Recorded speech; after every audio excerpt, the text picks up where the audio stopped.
मो सब्सक्राइबर जने मते कमेंट करथिले कि दीदी आ पकुड़ी बनातु किंतु सेही थेरे बेसन बिल्कुल भी यूज करंतुनी केमिति बनौचंती बनातु किंतु देखिबा पई सुंदर आ केमिति टेस्टी हबार अछि आमे केमिति सेही पकुड़ीटा घरे केमिति आमे ट्राई करिवो।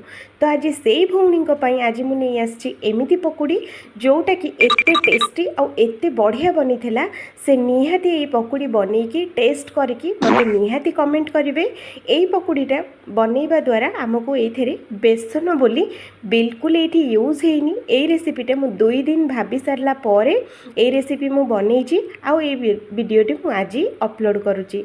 फ्रेंड्स ये पकुड़ी आपण मैंने जदि थरे बनइबे तो हप्ताह को 5 ରୁ 6 थर निहाती बनइबे तो ये पकुड़ी बनइबे एते टेस्टी आउ एते यूनिक लागिबो। तो चलंतु बनइबा। प्रथमे ये पकुड़ी पाई मु बेसन बिल्कुल ये ऐड करूनी। तो ये पकुड़ी पाई देखंतु 2 घंटा मु बुट डाली को भिजई तो देखिपे। तो बुट डालीटा आपण मान पाखे जदि एते टाइम नाही तो आपण मैंने कौन करेंगे ना नख उषुम गरम पानी नेबे ता दिहरे बुट डाली धोईकी पकईदेले 10 ରୁ 15 मिनट भितर एमती एकदम फुली फुली फुलिकी बतुरी जीव। तो এইটা কিন্তু মু 2 ঘন্টা মু ভিজেইছি। তো এটা 2 ঘন্টা ভিজাইଥିବା বুট ডালি।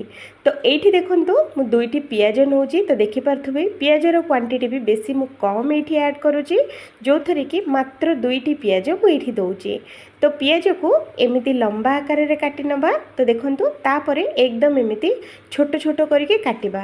आ पियाज काटला बेले को ध्यान रखिबे फ्रेंड्स एकदम बड़ बिल्कुल रखिबेनी जेते छोट छोट करके काटिबे हमर पकुड़ीटा यही पकुड़ी खास करके बहुत ही टेस्टी लगिबो। तो ये देखंतु एमिति करके छोट छोट एकदम चॉप करके काटिया पई पड़िबो। तो ये देखंतु मु पियाज काटी नैची आ एठी मु नौची भृसुंगा पत्र को गोटा आमे बिल्कुल एठी दबानी ताकू आमे एमिति पूरा चुन चुन करके काटिकी एठी आमे दबा। तो एमिति करके चुन चुन काटी नबा। आ एठी मु देखंतु फ्रेंड्स 2 मुठा एठी मु नौची स्वीट कॉर्न माने मीठा मक्का। तो देखि पारथुबे एठी जो टाण मक्का रुहे से मक्का देबेनी मीठा मक्काटा ही देबे टेस्ट बहुत भल आसी थाए। तो मु एठी 2 मुठा एमिति मीठा मक्का मु नैची। तो देखि पारथुबे आम पकुड़ी बनैया पई एतिकी जिनिस दरकार। तो चलंतु एठी देखंतु फ्रेंड्स मु गोटे ग्राइंडर जार नैची। देखि पारथुबे ग्राइंडर जार रे आमे जो बतुरे की रखी थे बुट डाली सबुतक ये आम देदबा। आ सांगरे ये आम लुण ऐड करवा जी लुण आमको दरकार से ऐड करके आ गोटे रसुण को चोपा न छड़ेकी सेमिति दबा। आपको दरदरा करके बाटी आनिबा। पानी ये बिल्कुल देबेनी। आ बाटिला बेलू भी ध्यान रखिए बेसी समय बिल्कुल बाटिबेनी बस 2 ରୁ 3 सेकेंड ही बाटिबे। बाटिले ही एमिति दरदरा हम फाइन बिल्कुल बनइबेनी। तो अलगा गोटे बाउल को बाहर करवा।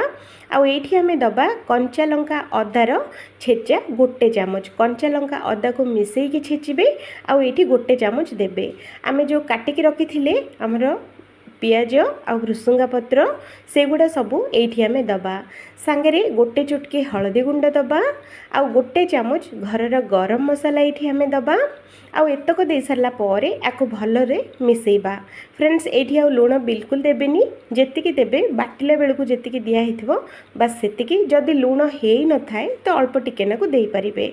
तो एठी हमें कौन करबा हमर पकुड़ीटा को अधिक क्रिस्पी आ अधिक चटपटा बनिया पई एठी मु दोची गोटे चामच चाउल चूना सांगरे अल्प टिके नाकु हेंगु दबा। आ एठी हमें दबा अधा लेंबू चिपुड़ी एठी हमें दबा। आ सांगरे अधा चामच जीरा एठी हमें दबा। आ गोटे चामच धला राशि एठी हमें दबा। दे सारा पर एठी मु 1.5 चामच देइची। आपण मानकु जेतिकी इच्छा थिबो पसंद थिबो ताकू देखिकी आपण माने देई परिबे। तो एठी देखंतु सब जिनिस दे सारा पर आपको भल से थरे एमिति मिसेबा। फ्रेंड्स एटा मिसेबे बेसी पानिया बनइबेनी एमिति सुखा सुखा ही बनइबे जदि टेस्ट बहुत भल आसी थाए। तो एमिति गोटे गोटे एमिति एई साइज रो बनइबे। तो चलंतु एठी देखंतु फ्रेंड्स मु तेल बसईची। तेलटा को मीडियम गरम रखिबे हाई गरम बिल्कुल रखिबेनी। आ एमिति छोट छोट बॉल्स बनइबे। तो देखंतु मु जेमिति एटी छोट छोट बॉल्स बनईची आपण माने भी एमिति छोट छोट बॉल्स बनइले यार टेस्ट बहुत भल आसी थाए। ଏଇଟା एमती करके कढ़ी रे जेतिकी आसीबो सेतिकी दबा एका थरे बिल्कुल देबेनी आउ ध्यान रखिबे एठी जो आपण माने पकुड़ी देला बेलको गैस रो फ्लेम टाको लो रखिबे हाई फ्लेम रे बिल्कुल एगुडा को बिल्कुल भाजी हेबनी तो सेति पई जेते स्लो फ्लेम रे भाजिबे सेते बढ़िया। तो एठी देखंतु मु एतक देइची देइकी आको पूरा स्लो फ्लेम रे आको 5 ରୁ 6 मिनट या फ्राए करवा। तो देखो एमती करके फ्राए करेंगे आउ हेंगु निहाती देबे नदेले यहाँ बुट डाली ना पेट गैस हम तो से हेंगु गोटे चुटकी निहाती देबे। तो किछि समय भाजी हो सारा पर 2 ରୁ 3 मिनट एठी आमे दबा कंचा भृसुंगा पत्र तेल रे। तो एमिति भृसुंगा पत्र देबा द्वारा टेस्ट बहुत भल थिला आ खाइबा पई भी बहुत बढ़िया लागुथला आ भृसुंगा पत्र को भी फोपड़िया पई बिल्कुल इच्छा हो नथला एते क्रिस्पी थिला जे पकुड़ी संगरे भृसुंगा पत्र को भी खाई ही जाउथला।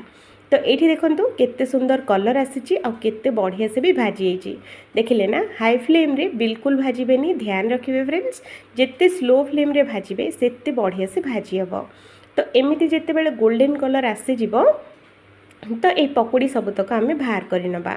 तो देखो सांगरे भृसुंगा पत्र को भी बाहर कर नबा आउ एमिति करके जेतक आमर जाली चटुरे बाहर करदेले जेतक एक्स्ट्रा तेल थिबो तो से सब तेल कढ़ई को पळे आसीबो। तो देखो आमर गरमा गरम बुट डाली मक्का पियाज पकोड़ी एकदम रेडी सेटा भी पुणी बेसन न देकी। तो विश्वास होनी ना आपण मानकु जे पकोड़ी रे बिल्कुल भी बेसन बोली यूज हेनी।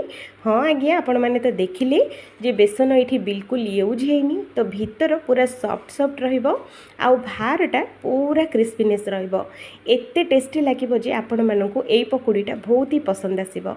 तो वीडियो देखंतु सब्सक्राइब निहाती करंतु लाइक करंतु।